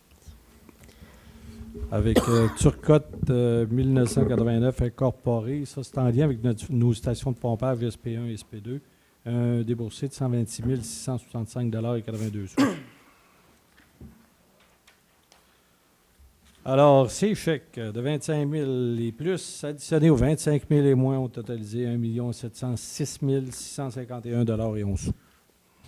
Merci, M. Bouchard. Est-ce que s'il n'y a pas de questions ou commentaires, je vais prendre une proposition pour l'adoption des comptes? M. Duchesne, appuyé de M. Fizette. Maintenant, donc, période d'intervention des membres du Conseil. M. Pilote, allez-y. Deux petites choses. La première chose, je suis allé donc comme bénévole à Opération Nez Rouge en fin de semaine qui vient de se passer. Très belle expérience. On sait qu'ils recherchent également des bénévoles là, d'ici le 31 décembre. Donc, ceux et celles qui sont intéressés là, à vivre l'aventure, vous n'avez qu'à vous présenter à Forum Jeunesse et ils vont vous donner les formulaires là, pour poser votre candidature. Deuxième chose, le marché de Noël, donc l'édition qui vient de se terminer hier après-midi. D'entrée de jeu, je tiens quand même à souligner le travail qui a été fait là, par les gens du comité organisateur là, qui étaient sous réseau Charlevoix cette année. Cependant, mes collègues qui sont ici à la table du Conseil connaissent mon positionnement envers la nouvelle formule du marché de Noël qui se tient depuis maintenant là, 2 éditions dans la cour de l'Église. Je me suis rallié à la demande qui est formulée de tenir le marché de Noël à cet endroit lors des 2 dernières éditions, mais je dois tout de même mentionner ma déception de ne pas retrouver les traditionnelles cabanes sur la rue Saint-Jean-Baptiste. Je suis allé cette année aussi à cette édition. C'était quand même tout à fait agréable, mais c'est rien de comparable avec ce qu'on avait lorsque c'était sur la rue Saint-Jean-Baptiste. Or, il y a des injections de fonds publics considérables qui ont été faites dans les dernières années sur notre belle rue Saint-Jean-Baptiste afin d'en faire une fierté collective à portée régionale et même nationale. À cet effet, on se souviendra que dernièrement, même le gouvernement Legault a utilisé un paysage de la rue Saint-Jean-Baptiste pour faire la couverture de son partenariat avec les municipalités 2020-2024 et nos fédérations qui nous représentent à travers le Québec. Bien que je parle en mon nom personnel ce soir et non pas au nom du conseil municipal ou de la ville de Baie-Saint-Paul, je demande formellement à mon nom de conseiller du district 4 au comité organisateur de mettre en place les démarches afin d'analyser sérieusement et de retourner sur la rue Saint-Jean-Baptiste pour retrouver le cachet et la féerie du marché de Noël qui est disparu en se relocalisant à l'église. Par ailleurs, lorsqu'on me mentionne que c'est les commerçants qui désiraient aller du côté de l'église, c'est drôle, j'ai discuté avec plusieurs et plusieurs commerçants me disaient qu'eux, ils aimeraient ça, retourner sur la rue Saint-Jean-Baptiste. Donc, cet argument-là, j'y mets quelques bémols. Pour terminer, j'invite également mes collègues à joindre aux nombreux citoyens et à se positionner pour faire en sorte que le marché de Noël retourne sur la rue Saint-Jean-Baptiste à compter de l'édition 2020. C'est tout. Merci, M. Pilote. Est-ce qu'il y a d'autres commentaires, interventions? M. Boily? Juste un petit... on est quand même à 16 jours de Noël. Puis moi, quand même, je veux quand même, mettons, me prendre ce petit temps-là pour souhaiter quand même un joyeux temps des fêtes à nos concitoyens. Puis également de la prudence. C'est également aussi beaucoup de bonheur. Puis je suis peut-être un peu nostalgique, mais même si la modération a bien meilleur goût, savez-vous que prendre un verre, ça peut noyer une peine, mais n'en prendre 2, ça peut couler une vie. Donc, je vous souhaite un joyeux Noël, dans le bonheur et merci infiniment. Merci, M. Boily. D'autres commentaires? M. Fizette? Pour revenir un peu sur ce dont M. Pilote faisait état, j'ai aussi participé, j'ai visité le marché de Noël. Au premier abord, je trouvais ça intéressant de voir qu'il y avait comme un milieu spécifique qui faisait état de village. J'y suis retourné pour finalement me rendre compte que c'est pas si fréquenté que ça. Et je me suis promené sur la rue Saint-Jean-Baptiste, puis c'était d'un vide morbide, un point tel que je trouvais ça particulièrement triste. Oui, M. Pilote, en autant que je suis concerné, je suis prêt et disposé à étudier cette question-là avec le Conseil. Si, d'autres commentaires, Madame Lamy? Alors, puisque j'ai le privilège de prendre la parole, vous me permettrez de revenir sur les événements, certains événements des derniers jours. Alors, le 6 décembre dernier, nous avons commémoré les 30 ans du féminicide de l'École polytechnique, où 14 femmes étudiantes en génie ont été tuées parce qu'elles étaient des femmes. 14 autres personnes ont été blessées par le même tireur.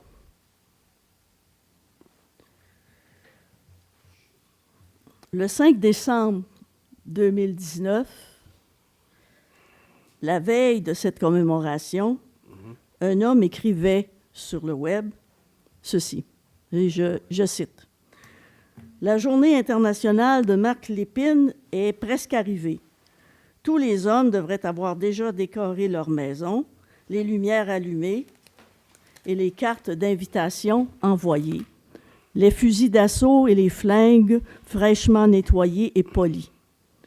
Un jour de fête, de beuverie et de célébration. » Fin de la citation. Un fou, dira-t-on. C'est aussi ce que l'on disait de Marc Lépine. Et pourtant, 113 femmes ont été assassinées en France par leurs compagnons de vie cette année. 12 femmes ont été assassinées par leurs compagnons de vie au Québec en 2019. Une par mois. Que dire des assassinats et des disparitions des femmes autochtones au Québec, du viol des femmes comme arme de guerre dans certains pays du monde et de bien d'autres horreurs? Dernièrement, une députée de l'Assemblée nationale a fait état des courriels haineux qu'elle recevait. C'est ça, il y a quelques semaines. Dans notre région, il y a quelques semaines, pour protester d'une décision de la mairesse, décision qu'il ne partageait pas, un conseiller municipal, furieux, a lancé dans une réunion publique le marteau de la mairesse. Pourtant, au Québec, sur la question de l'égalité de droit entre les hommes et les femmes, on a fait de réels progrès. Je vous mentionne quelques-uns. Historiquement, en 1940, les femmes ont eu le droit de vote. En 1961, la première femme élue à l'Assemblée nationale, Mme Claire Kirkland-Casgrain. Et en 1964, les femmes ont obtenu leur autonomie juridique. En 1969, l'arrivée de la pilule contraceptive a redonné aux femmes la liberté de leur corps. Pardon?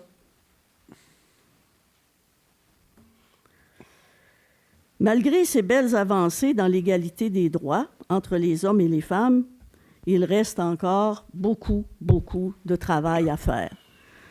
Si on regarde seulement les chiffres pour la politique municipale, on se rend compte que 30% des municipalités au Québec, selon les chiffres de 2013, il y a seulement 30% des municipalités qui ont atteint la parité. Et il y en a 3% où il y a une majorité de femmes qui siègent dans les conseils.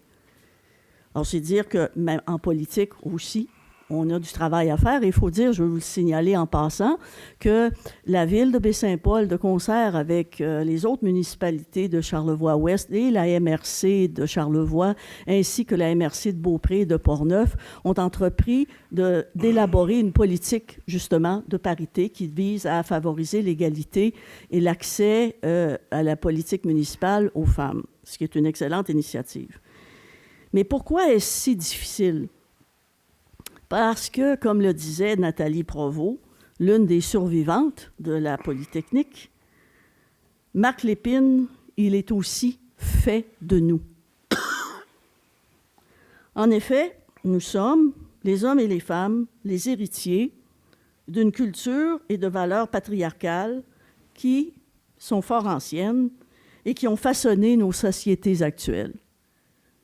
Une culture patriarcale qui a permis aux hommes d'exercer leur pouvoir au détriment des femmes durant plusieurs siècles et qui est encore présente dans nos habitudes. Mais nous pouvons changer cette culture et travailler ensemble, les hommes et les femmes, pour construire une société plus juste, où on bannira les inégalités, l'intimidation, les abus sexuels et la violence. Pour y arriver, nous aurons besoin de lucidité, de solidarité et de bienveillance, et pourquoi pas d'un peu et même beaucoup d'amour. Ainsi se terminait le 6 décembre dernier sur le Mont-Royal ce devoir de mémoire et cet appel pour l'avenir. Je vous en cite juste quelques extraits, quelques lignes. Aimons-nous quand même, aimons-nous contre l'amour, aimons-nous de rage, aimons-nous sans pitié. Merci, Monsieur le maire. Merci, Madame Lamy. Il n'y a plus grand-chose à ajouter, là. C'est difficile d'ajouter à ça, mais effectivement, c'est important.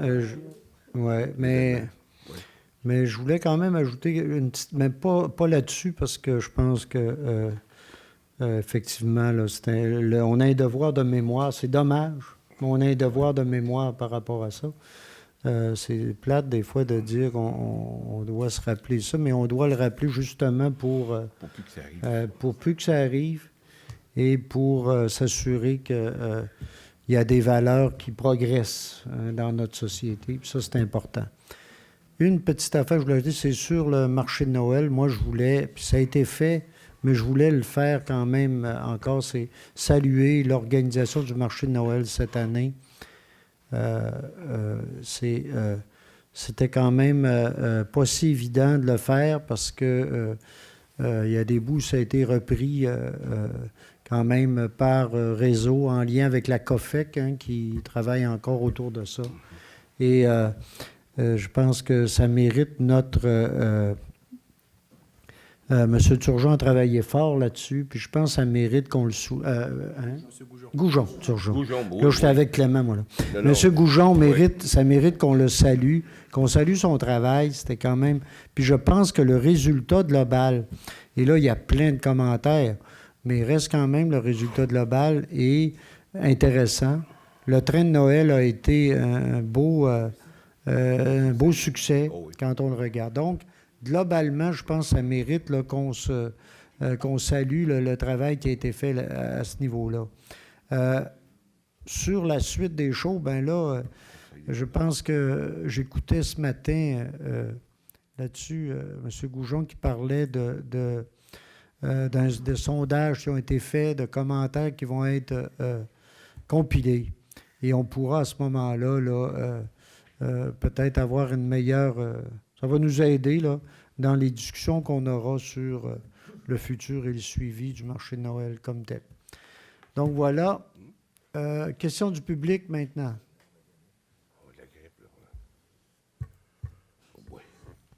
Bonsoir, monsieur. Oui. Bonsoir. Oui. Il marche. Monsieur le maire, une question qui m'est passée par la tête. Vous avez accepté tout à l'heure de donner un mandat de service professionnel en architecture pour le pavillon Saint-Laurent. Oui. Au montant de 68 000. Oui. Est-ce qu'il y a eu des appels d'offres là-dessus?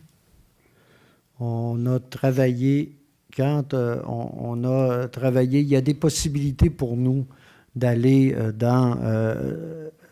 d'aller avec une firme comme celle-là. Puis c'est avec eux qu'on avait travaillé au départ tout ce qu'on a présenté comme étant le concept du pavillon. C'est avec les ateliers Pré-Arthibault qu'on travaille depuis le début là, dans ce dossier-là.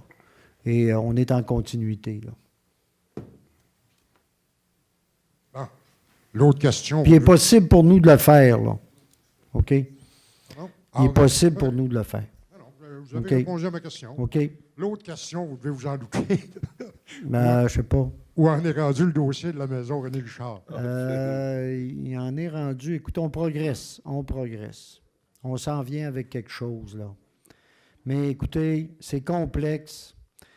Mais on est à discuter avec le ministère sur les travaux vont se faire. Il y a des travaux qui vont se faire d'ici peu. On est en train de discuter avec le ministère sur la meilleure façon de procéder. On a rencontré Mme Stein. Elle est d'accord sur certains travaux qu'il y a à faire. On essaie de suivre la cadence de l'étude qui a été présentée. Puis, on va se rencontrer après les fêtes là, pour discuter de la suite des choses. Actuellement, les travaux qu'il y a à faire, c'est, je pense que j'en ai déjà parlé, c'est de sécuriser la cheminée, puis c'est de sécuriser également le porche, la porte d'entrée, le porche qui est là, puis le seuil de porte. Ce n'est pas des travaux. Puis, il y aurait des études à faire pour approfondir certaines connaissances du lieu. Mais comme tel, là, M. Bouchard est à négocier actuellement avec le ministère de la Culture. Mme Stein est d'accord pour qu'on fasse certains travaux là. On est à voir pour qu'il y ait une participation conjointe de la Ville et du ministère pour des travaux, les premiers travaux. Et normalement, on pourrait sécuriser au moins la cheminée cet automne, refaire le porche et compléter au printemps la cheminée comme telle, la refaire. Il y aura des discussions sur la question de la toiture, qui est en cèdre, mais qui est considérée à refaire. Donc là, on aura des discussions à avoir là, dès le début de la prochaine année pour voir de quelle façon on réalise ces travaux-là, qui pourraient se faire probablement dès l'an prochain. Voilà en gros là, où on en est pour ça. Mais ça évolue, peut-être pas toujours à la vitesse qu'on voudrait, mais ça évolue. Merci. Oui. Oui, bonsoir. Oui, bonsoir. Je vais partir du marché de Noël pour arriver à ma question. Ce qui m'étonne, c'est que le marché de Noël il devrait y avoir le mot féerie dedans. Oui. Et la féerie passe par le visuel et le sonore. Moi, le peu que j'en ai vu, le sonore, j'ai entendu quelques petits jingle bells en anglais, là, près des petits chevaux, puis ça s'est limité à ça. Il faudrait que nos oreilles soient remplies de belle musique, enregistrée ou en direct, c'est encore mieux. Et puis, sur le plan visuel, j'imagine qu'il y a des coûts reliés à ça, mais il faudrait beaucoup d'éclairage, beaucoup plus. Qu'on sente qu'on arrive quelque part qui ne ressemble pas à ce qui se passe ailleurs. Et ma question, mon intervention ce soir concerne les enseignes lumineuses mobiles qui sont apparues dans la ville, qui ont poussé cet automne, qui annoncent des événements. J'en ai repéré deux, une près du carrefour culturel, puis une près de l'entrée de la rue de l'hôtel. J'aimerais savoir à qui appartiennent ces enseignes. Qui a pris l'initiative de placer des enseignes avec la publicité dans la ville? C'est des enseignes qui sont louées, je pense, là, si je ne me trompe pas, par des organisations. Au départ, là, c'est la deuxième année.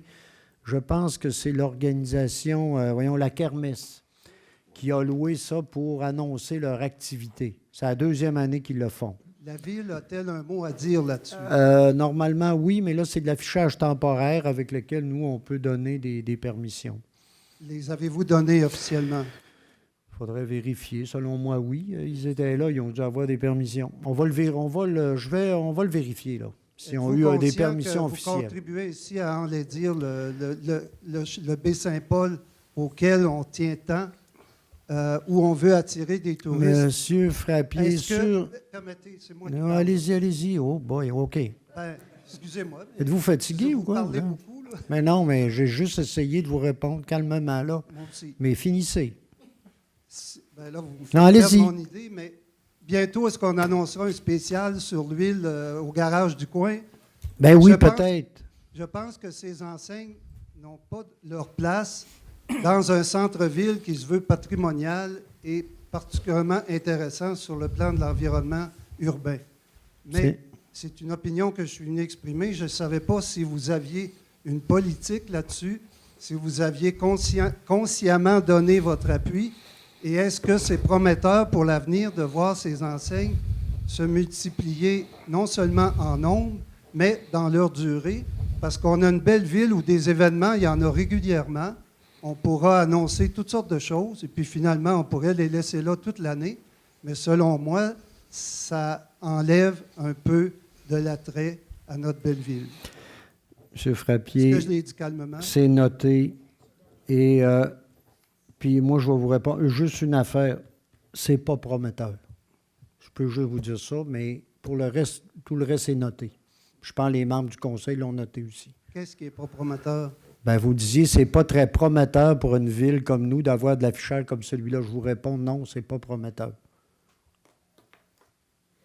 Est-ce qu'on peut espérer que vous allez encadrer ou interdire ce genre d'affichage? Moi, je l'espère évidemment. Écoutez, on a passé des heures à discuter d'affiches sandwich. Imaginez, c'est plutôt une grosse sandwich, ça. Oui. Mais c'est correct. C'est correct? Oui. Je vous remercie. Si vous me permettez, je vais aborder un autre point. À propos du projet de la maison du Saint-Laurent, il y a des chiffres que vous avez donnés lors de la soirée d'information, là, mais il y en avait beaucoup, puis il y a certains chiffres qui me sont restés en tête, puis peut-être que d'autres personnes aussi se posent la même question. Quand vous parlez de 5 emplois créés, est-ce que ça veut dire que la liste de paye de la Ville va augmenter de 5 salariés? De qui parle-t-on quand on parle de 5 emplois créés et par qui ces gens-là, à qui se réfèrent-ils et par qui sont-ils rémunérés? Oui, M. Bouchard, parce que c'est clair. Puis notre objectif aussi, au-delà de Catabatic, c'est de fonctionner avec des partenariats aussi. Ce qu'on fait déjà au Boisé-du-Quai. Hein, quand on avait Habitat 07, on travaillait en collaboration avec la Coop de l'Arbre pour la gestion de certaines choses. Puis c'est un peu dans le même style qu'on veut travailler, là. Mais c'est clair que ce n'est pas pour la question de postes, de nouveaux postes à créer. Alors, en fait, ce qu'on disait, c'est Catabatic, dans son pro-forma, qui lui estime qu'il y aurait cette création d'emplois.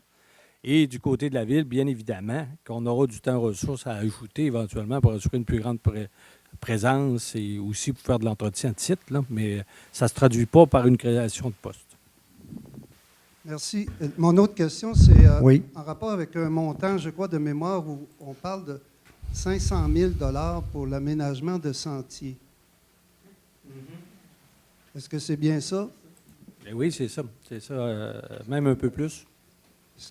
Je n'arrive pas à comprendre comment cet argent-là va être dépensé, vu que, en fait de sentiers, on longe des rues et éventuellement l'allée des Sœurs pour aboutir dans le Boisé où il y a déjà des sentiers. Alors, quels nouveaux sentiers vont être créés pour 500 000 $? On pourrait faire du chemin avec ça. C'est ça. En fait, ça va être de l'aménagement, beaucoup d'accotements avec des placettes d'interprétation qui vont être éparpillées un peu partout, là, partant du chemin de la Pointe en s'en venant vers... En fait, c'est d'avoir un tronçon qui ne sera pas banalisé, là, qui va créer de l'intérêt. Puis aussi des percées sur l'interprétation qui se trouve de l'autre côté, donc les marais et tout au long des chutes, etc. On veut faire des lieux d'observation. Exemple, la tour qui est là-bas, là. Ça, c'est un exemple. Ça fait partie des sentiers. Puis cette tour-là est désuète maintenant, on le sait. Mais c'est clair qu'on regarde à profiter de l'occasion pour la rendre plus sécuritaire, plus intéressante. Et donc, c'est des lieux d'observation comme ceux-là, l'aménagement globalement. Là. Est-il vrai qu'il y a un des partenaires qui s'est retiré récemment? Oui, mais pas totalement. Ils sont retirés des montants de départ qu'on avait dit à l'époque. Mais là, ils vont être avec nous. Mais c'est parce qu'on ne réalise plus le projet tel qu'il avait été présenté au départ. Donc, mais il reste quand même, c'est des partenaires qui vont continuer avec nous, mais pas à la même hauteur. Mais disons que depuis la présentation, il n'y a pas eu de changement. Là. Non? Non, le même niveau d'engagement, les mêmes partenariats demeurent depuis qu'on l'a présenté publiquement aux gens. Ce à quoi vous faites allusion, ça précède. Mais c'est ça, je veux dire. Je vous remercie. OK. C'est beau, merci. D'autres questions ou commentaires? Sur la rue Bellevue, au coin de la rue du Plateau. Je vous ai donné à tous là, 2 photos. Je demanderai à Ghislain de les faire circuler. J'ai comme voisin de l'autre côté de la rue, M. Denis Bélanger, qui, lui, a eu la permission d'installer une haie de sel, qu'on m'a dit. que ça a été accepté par la Ville, avec une hauteur de 3 pieds. Cette aide-cède-là commence sur la rue Bellevue, tourne et se prolonge sur la rue du Plateau, à peu près sur une longueur de 100 pieds. Je dis à peu près parce que je suis une femme, puis je vais dans l'à peu près. Et la hauteur qui avait été suggérée était de 3 pieds, mais là, à vue d'œil, c'est environ une dizaine de pieds. Alors, par conséquent, tous les contracteurs divers ont été avisés de faire attention à cette aide-cède parce que cette aide-cède-là est devenue un droit acquis pour M. Bélanger. Quand je parle du contracteur l'hiver, c'est que moi, je reste de l'autre côté. Par conséquent, j'ai de la neige. J'ai de la neige qui m'arrive par la charrue ou le grader. J'ai de la neige aussi. Quand je parle là, de la charrue, elle vient déposer ça sur mon terrain. Et avant, elle s'arrête un peu avant chez M. Bélanger. Elle s'en va chez M. en face, M. Morin. Et puis là, elle s'en vient chez nous porter la neige, puis elle embarque même sur l'accotement. Là, elle se reprend, elle va chercher tout ce qu'il y a dans le milieu, puis elle revient, puis elle s'en va de l'autre côté de l'arbre. Là. Elle vient déposer ça. Maintenant, bien entendu, elle recule, puis là, ben, elle va ramasser ce qu'elle a laissé en bifurquant, là, un petit ourlet de neige. Puis c'est ça, là, elle passe devant chez M. Bélanger, fait la haie-de-cède en montant sur la rue du Plateau. Mais le ourlet de cèdre, avec les tempêtes, avec la neige, ben, il finit par grossir. Alors, ce qui arrive, c'est le souffleur. Là, le souffleur s'en vient, puis quand il commence à la haie-de-cèdre sur la rue Bellevue, ben, le souffleur, il envoie de la neige devant lui. Et puis là, quand il tourne, ben là, c'est moi qui reçois la neige. Le souffleur dirige ça vers moi et devant mon autre voisin qui est en arrière de moi, c'est-à-dire c'est un monsieur... enfin, j'ai oublié son nom. Là. Alors, nous, notre banc de neige, il devient assez important avec, vous savez, la neige qui tombe. Puis vous savez que ça, c'est à chaque année, qu'on a beaucoup d'accumulation. Mais moi, en plus de l'accumulation normale, de la neige, j'en ai le double et même le triple. Pourquoi? Parce que j'ai la neige de la rue Bellevue, et j'ai la neige de la haie-de-cèdre. Parce que le souffleur, il ne peut pas souffler. La haie-de-cèdre est rendue à 10 pieds. Alors, il l'envoie où? Chez nous et chez mon voisin. Alors, ça devient tannant, ça devient... Que, Madame Côté, votre demande, là, c'est... Votre attente, là, c'est quoi? Ma demande, là, c'est que la Ville trouve une solution. OK. Parce que moi, c'est pas mon problème, comprenez-vous? Oui. Ça devient parce qu'on me le garoche chez Oui, OK. Alors, j'aimerais Je comprends. ça que la Ville trouve une solution. Analyse cette situation-là et voit ce qu'on peut faire. OK. C'est ça, parce que je me dis que si chaque contribuable ramassait sur son emprise la neige que vous nous donnez, qui est tout à fait normale, ben j'aurais pas... le problème, je ne serais pas ici à ce voir. OK, Madame Côté, je pense qu'on va l'analyser. Là, on comprend, on est très... Ben oui, mais on comprend la situation. Là, ça ne veut pas dire que là, on a la recette magique pour régler ça, mais on va quand même la regarder. Là, je pense que les gens ont pris des notes, puis on va l'analyser. Je m'excuse, monsieur le maire. C'est parce que la neige, c'est vrai que ça fond. Mon conseiller me le dit. Elle s'en va, la neige. Mais moi, je reste avec les reliquats. C'est-à-dire, je reste avec, en tout cas, on dirait un dépôt à neige. C'est tout croûté, c'est tout avec du sable, avec du sel. Puis là, ben, finalement, moi, au mois de juin, là, quand vous avez la course de vélo, là, oui. Ben moi, là, heureusement que la voiture qui ramasse le sable repasse. Oui. Parce qu'elle a passé 2 fois, puis je n'étais pas prête. C'est la dernière, moi, là, du secteur. Ouais. pouvoir profiter de OK. mon gazon. Maintenant, mon gazon, j'arrive à ça, le sel, là. Le sable, on l'envoie dans la rue, puis la machine la ramasse. Mais le sel, il pénètre dans le sol. Alors, sur les photos que je vous ai faites faire, vous avez Ouais. les résultats. Tu sais, c'est Écoutez, pas pour rien là, que je suis écoutez, ici ce soir. oui, je comprends. Mon gazon est Oui, magané, puis il est large. je comprends très bien. Madame Côté, je comprends bien, puis je pense qu'on est tous à la même place là, par rapport à ça. Que je le répète, nous, on va analyser la situation, puis on va voir comment on peut améliorer la situation. C'est pas évident, mais on peut regarder des possibilités. Là, on va le regarder. C'est ça. OK? Alors, moi, je trouve que c'est assez. Là. J'ai OK. été bonne. Merci. J'ai eu des années que j'ai été malade, des Bon. années que j'étais partie en voyage, mais là, je veille au grain, puis de la neige, du sel, OK. puis du sable. Ben, je vais être comme les autres. C'est bien compris. On va essayer de voir jusqu'où on peut aller pour aider à améliorer la situation. On ne réglera pas tout, mais voir si on peut améliorer la situation. Bon. Ben, ouais. Merci. D'autres commentaires ou questions? Sinon, je vais prendre une proposition pour la levée de l'Assemblée. Et vous rappelez qu'on va adopter le budget de la Ville mercredi soir à 19h, le 11 décembre, mercredi prochain, dans 2 jours.